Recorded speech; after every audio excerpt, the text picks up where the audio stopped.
My name is Craig Gilrbraith. I'm a professor of entrepreneurship and technology management in the Department of Management, Cameron School of Business at the University of North Carolina, Wilmington.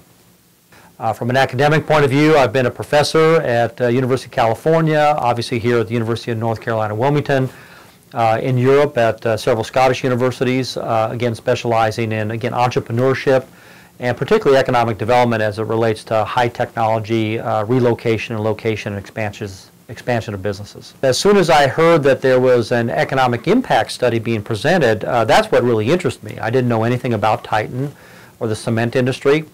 And so after I heard that there was an economic impact study being presented to the County Board of Commissioners, I went down there and challenged it. So my initial interest was to say, well, before you make any decisions, this should be really investigated. It doesn't pass the sniff test in terms of what's being presented.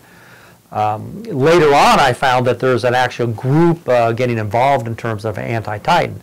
They've contacted me. I've been contacted by a number of people, but I'm not part of the anti-Titan process. I'm an academic that studies economic impact, and my primary interest is to make sure that economic impact studies are properly done.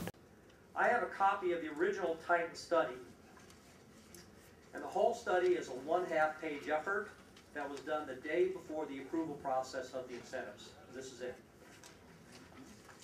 Titan is not locally owned, so any profits generated by the operations will flow out of the state rather than staying local. Of the most critical concern, however, third, the Titan analysis is what is called dispersive forces. Dispersive forces are those forces that actually over long run reduce economic activity.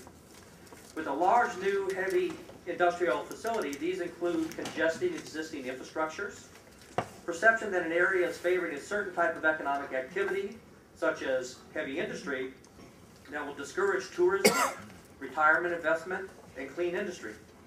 And then the disastrous economic impact of pollution and environmental damage. The actual long-term economic effect of new plant locations has been extensively studied. The conclusions of these studies are that on the average, locations of heavy industry may actually decrease employment and long-term economic activity. In one important published study of over 100 plants in Georgia, the research found that each 100 new employees hired by the relocating firm after 5 years resulted in a net gain of only 29 employees. This would suggest that the 160 proposed employees of Titan Cement would result in a net gain of only 46 employees, not the 720 suggested by Titan. This means that the original analysis for Titan Cement overestimates the positive employment impact by as much as 15 times.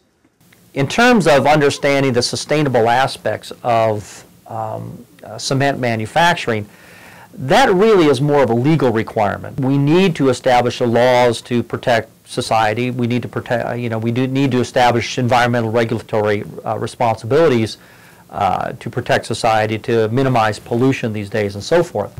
The question is, can you develop a clean type of industry of high technology and service, which, by the way, have a much greater multiplier effect. There's not a lot of negatives to those type of industries. Can you have that sort of economic development at the same time we're promoting heavy industry and possibly polluting industry next door?